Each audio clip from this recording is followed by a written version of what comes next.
Hi there, Bergman Lights.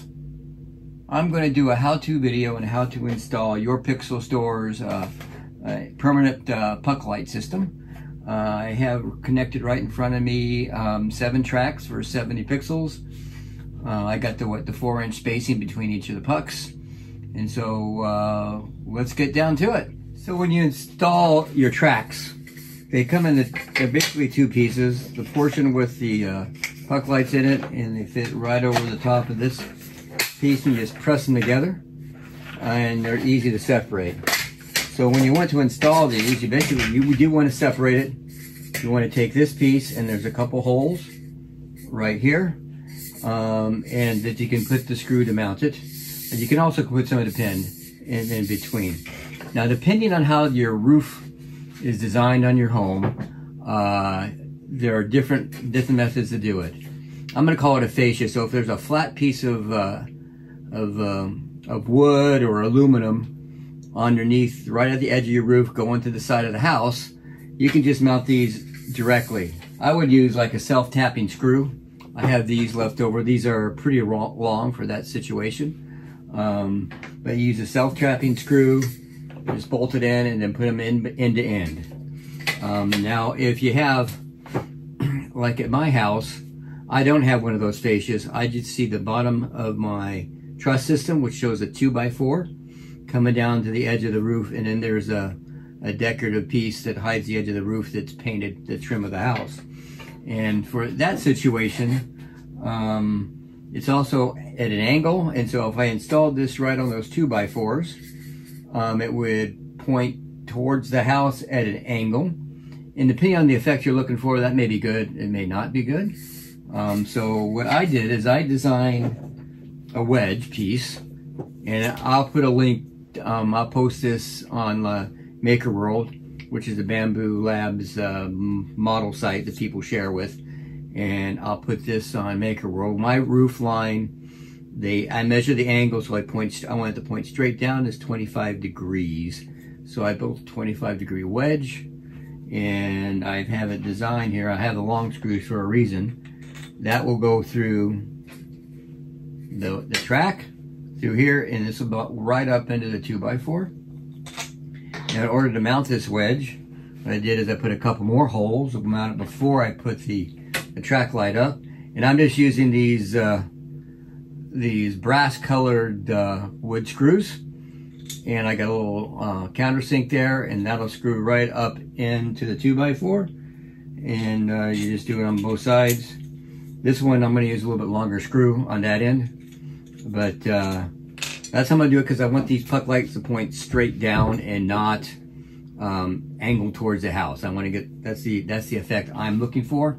Depending on the effect you're looking for, you can make a decision on what would be best for you.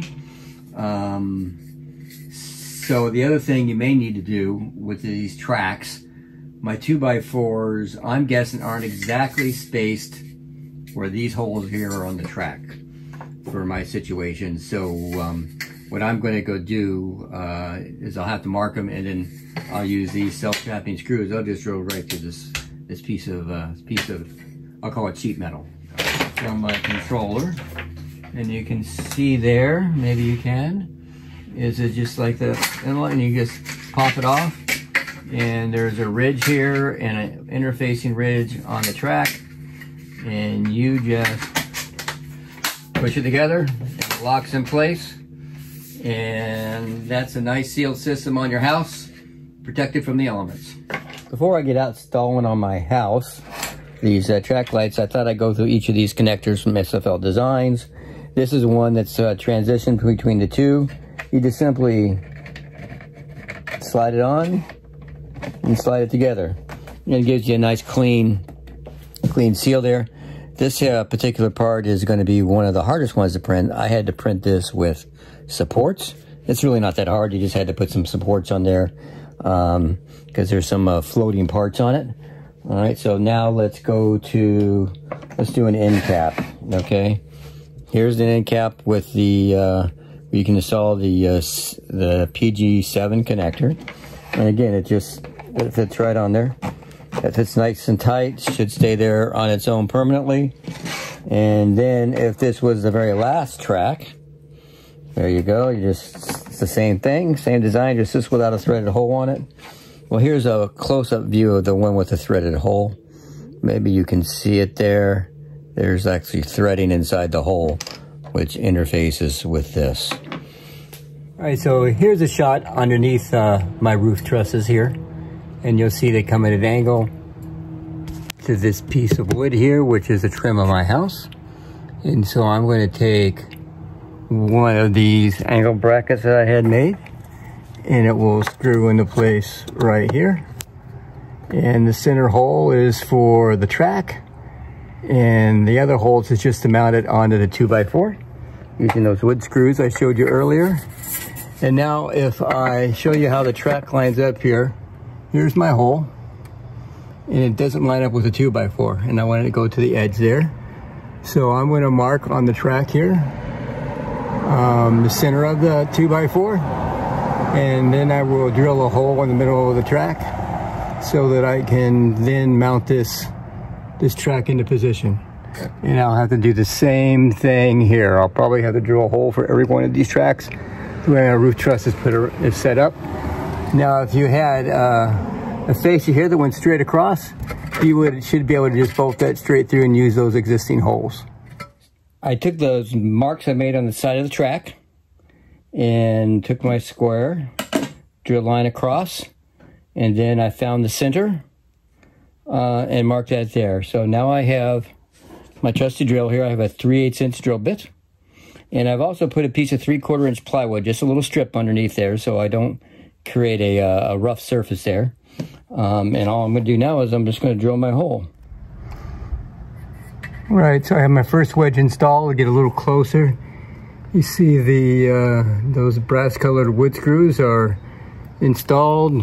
Wedge is nice and solid. It's made out of PET G because that's better for outdoor. And underneath here, it was protected from the UV radiation. And now I'm going to slide this in position here. I have it backwards.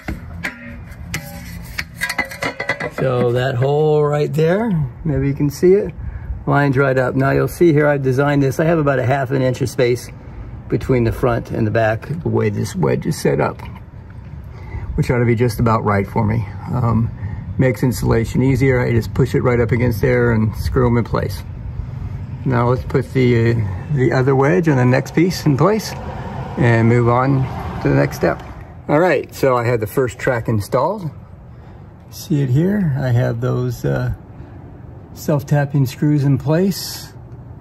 So now one thing I'll point out here, I had a little bit of, my holes weren't absolutely perfect. So these holes, if you're drilling them in the track, you may make them a little bit oversized.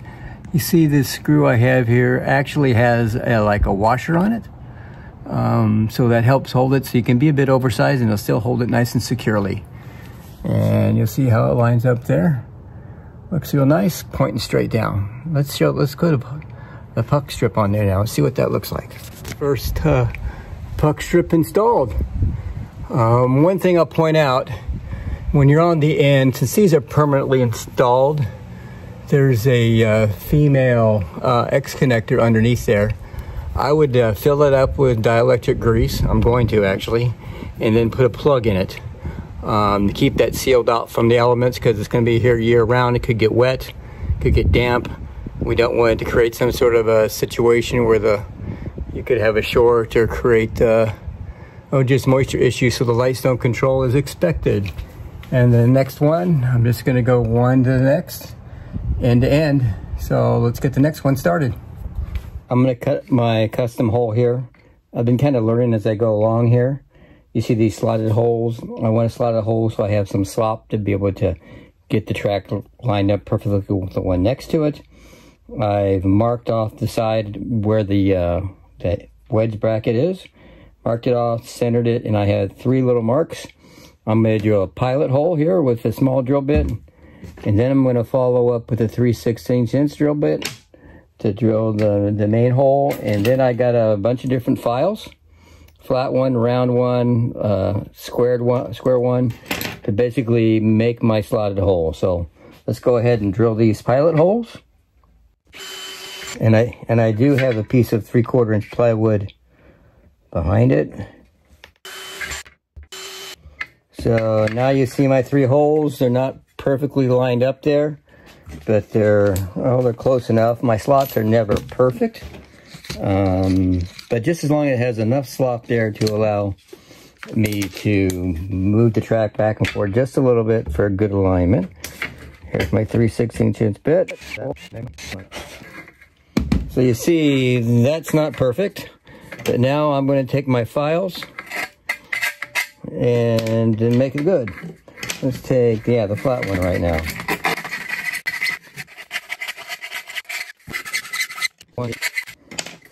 All right, well, not perfect, but it will do the trick. Let me take one of my screws here, and you'll see it goes in there, slides back and forth, gives me enough room to work with it. And that's how I'm making my slotted holes. All right, so I got the next piece in place. Just connected the X connect. You have to do a little finagling with that X connector to fit it in the track. And I have that transition piece there from SFL, and with your Pixel Store puck lights. Now it's time for the next one.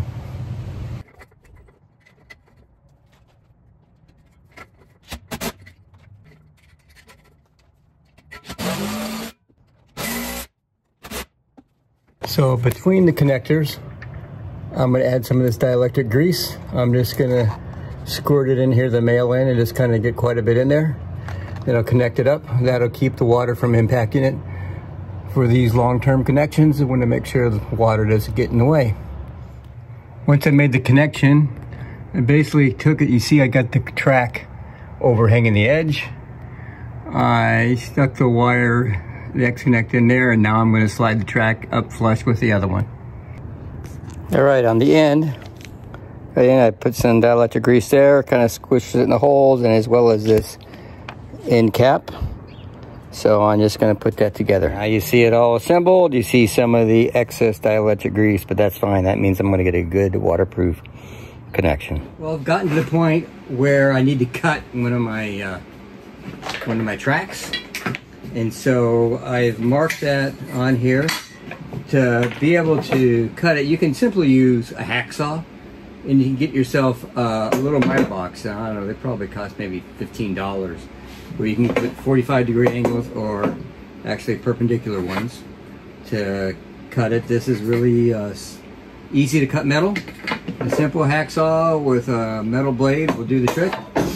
I also have my compound miter saw over here that I'm going to go use.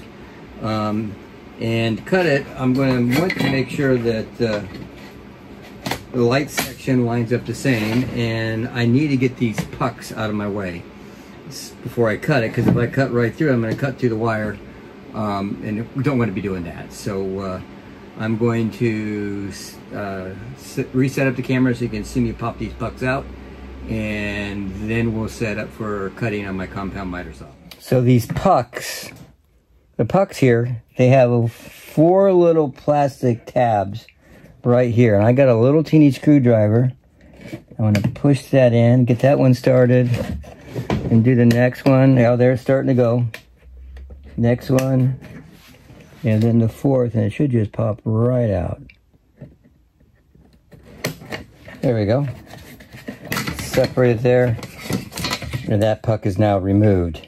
So, given where my cut line's at, I think I want to remove the next one too. So I'm going to flip that over, and we'll pop this one out too.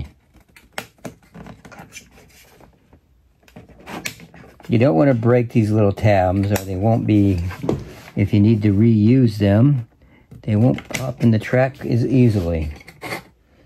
It looks like this one popped back out. Gotta be a little bit of patience here.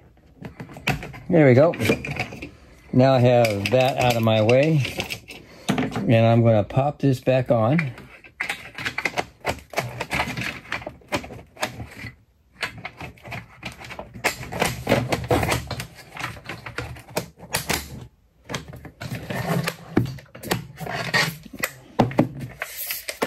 All right, so now I'm ready to make a cut. So I've marked my my track here. I've got my compound miter saw. I'm going to lower it right over that. All right, and now I'm going to turn it off. And I made sure before I cut it that it was nice and flush so that both tracks were of identical length. The one with the pucks on it and the one without it. All right, so now this is ready to go put out on the house. So I installed the track going around the corner, and instead of using a corner piece, I decided to use an end cap, and I just cut out a little hole there for the wire. It gives me a nice finished look so you won't see the cables when you just walk up to the house. So right there you see the input for my first string. I'm going to use 2 outputs of my controller for the lower roof, and I'll use 2 for the upper roof. This output that you see hanging down will feed this direction to the edge of the house, and the tracks I haven't installed yet will be for the going up over my garage. There'll be another cable going there to feed those, and that'll feed the next set.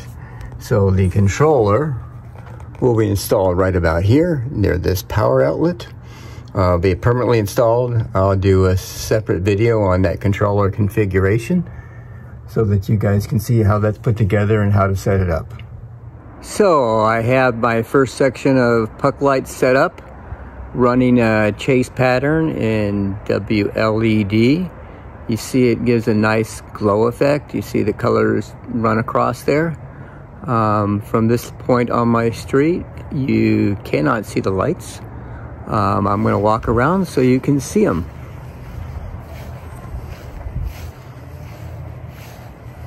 There you go. There's a chase pattern.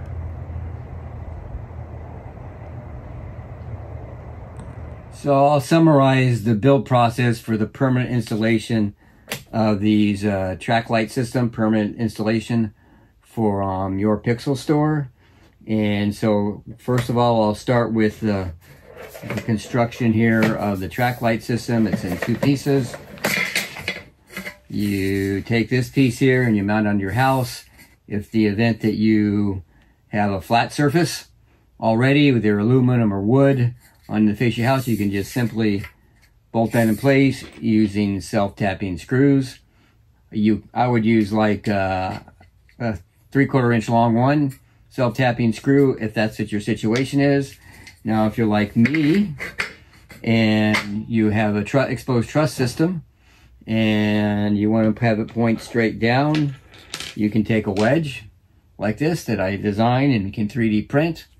And I would use, on the thicker portion, I use a 2-inch wood screw. And on the thinner section, I use 1 1/4 wood screw, and you can screw that into the truss itself. You'll see that just in the video. And then the center one, it will go right through the hole that you put in the track and into the hole here on the wedge, and that will hold it into position. For this one here, I have a 2-inch long one that I use for my house to go through the wedge and end up and have enough in the 2x4 to hold it securely. Then let's go through some of the parts from SFL. The most useful part for me, I thought, were these end-to-end transition pieces. Again, I 3D printed these from the file. And what this helped me do is, as you went one track to the next, kept it lined up, because those trusses weren't perfectly level. And by having this, it helped kept everything aligned. You have the end cap here that you can use. I used one, I modified it to put a little hole so you could have this nice, you wouldn't really see much of the wires. You also have another end cap that has a threaded hole in it for a PG7 connector. So it's pretty much a standard connector for like pigtails. So that could be helpful for you. You could use a 90-degree turn. I did not use this because I just kind of butted them together at an angle, and I just made sure the wires were managed correctly.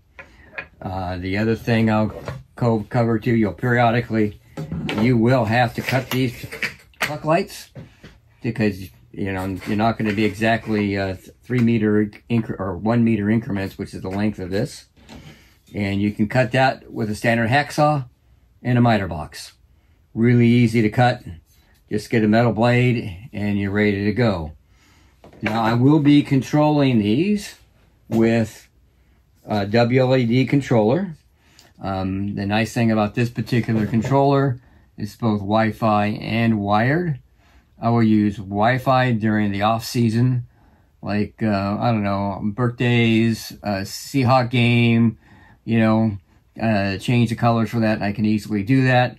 And then you have the wired connection, wired Ethernet, and that'll be for when I'm doing my Christmas show.